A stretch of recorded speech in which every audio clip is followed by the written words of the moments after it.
Is there really a lack of evidence for God or the resurrection? Have you ever noticed how in today's world, folks want proof for everything? Show me the receipts, as they say. Atheists and agnostics often toss out one of the biggest objections to Christianity.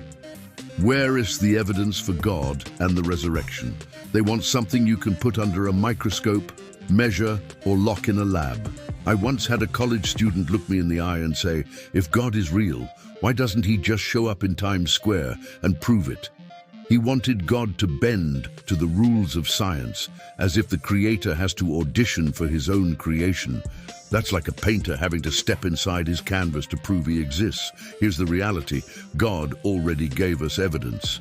The resurrection wasn't some hidden event in a back alley. Paul wrote in 1 Corinthians 15:6 that Jesus was seen by over 500 brethren at once, of whom the greater part remain to the present, but some have fallen asleep.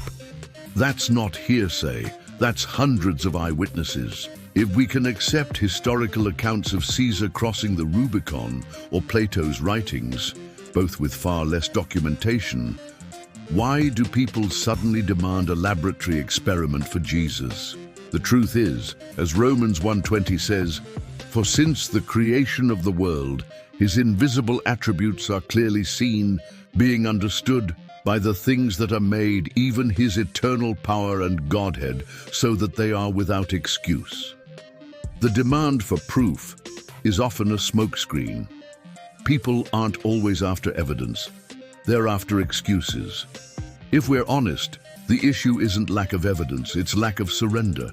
The resurrection isn't just data on a chart, it's a call to repentance, to bow before a risen king. That's why skeptics push back so hard. But here's the good news: faith isn't blind. Hebrews 11:1 tells us, "Now faith is the substance of things hoped for, the evidence of things not seen." Our faith rests on real history, real witnesses, and a real empty tomb. So let me ask you, if God gave enough evidence to move billions over 2,000 years, isn't the bigger question this: what will you do with it? If this message encouraged you, give it a thumbs up, subscribe for more, and share it with someone who needs to hear it today. Will you stand guard with me? 1 Corinthians 16:13 says, "Watch, stand fast in the faith, be brave, be strong."